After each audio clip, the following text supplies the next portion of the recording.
I think it was a culture shock to a lot of the volunteers, seeing how people lived, seeing how people survived as a community together and how they depended on each other, and how important a project like building the library was to the community as well, and how grateful they were.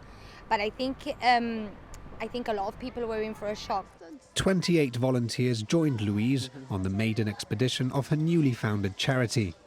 The HelpMeLearnAfrica team travelled to Kewonor village in Ghana this summer to aid in the construction of a library for the Maranatha Basic School.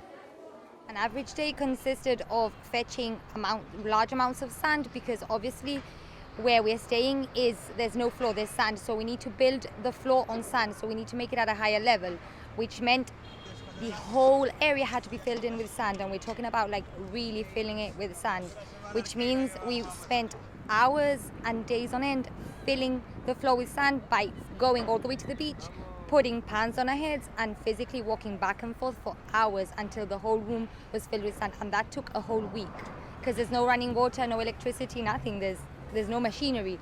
So we did that for a whole week.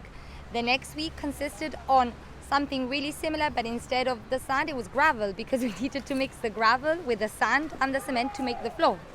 And then we moved on to the plastering stage, etc. But all these things were done manually, no machinery, so everything had to be done like completely raw. So fetching water from the river, fetching sand from the beach, and fetching gravel, and then obviously mixing cement by hand, which is something that if nobody's ever tried, should try for a workout. It's really hard, really hard.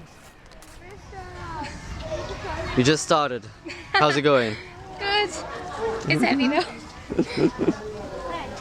It was a dream of mine to mix my profession, what I love as a profession, and mixing it with traveling and giving back in a way. You know, it might sound very cliche, but it is a very nice feeling to have. Having first travelled to Kewonor in 2013 to aid in the construction of classrooms, Louise returned the following year to continue her work, and again in 2018. It was then that she decided to organise her own mission. For me, the process was quite hard. I spent a whole year, nearly a year, preparing for it, with the fundraising, organising events to be able to raise enough money to purchase all the materials for the library. Because on its own, it cost me £21,000, but then that doesn't account for stuff that gets lost, stuff that gets broken. You need more cement, you need more bricks. So thankfully, I was able to fundraise £31,000, and I had extra money to make the library look even nicer. So we got like fancier pillars, we made some stairs. But for me, the whole process was pretty hard, but nonetheless, I would do it all over again, and I am going to do it all over again next year when I'm planning to take another large group to build a nursery and a preschool.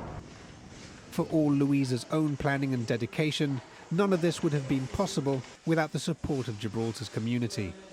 From the volunteers who joined the team to those back home who donated to the cause, Louise was quick to thank all those who had helped make this a reality for an underprivileged community.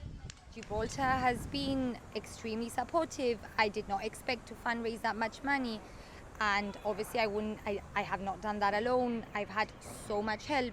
Every single person has helped me, from large companies to individuals to just random people donating, which have made all this possible, and the impact that they've had in a really poor village in a backward country has been immense. It was very impacting. I was literally walking out the door. I noticed there were some kids that were just filtering through the corner that we had to throw our rubbish. And that's when it really got to me. I was like, these kids are literally looking for anything they can take.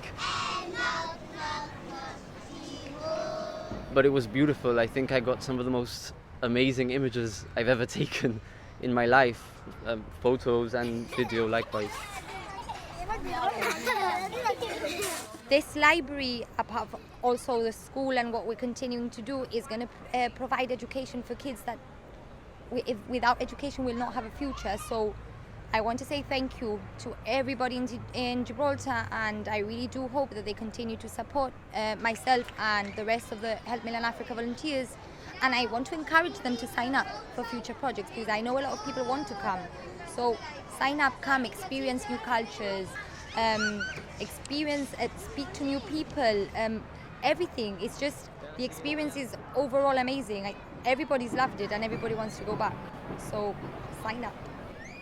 As the end of the trip drew close, the inevitable difficulty of saying goodbye was clear to see on the faces of the children of Keuno, just as it was on those of the volunteers. But despite the bittersweet ending, those who were there were unequivocal in their encouragement to anyone considering volunteering in future. Don't hesitate. Join right away. I mean, it's a whole other world there. It's new cultures, new people. I think you could take back so much from it.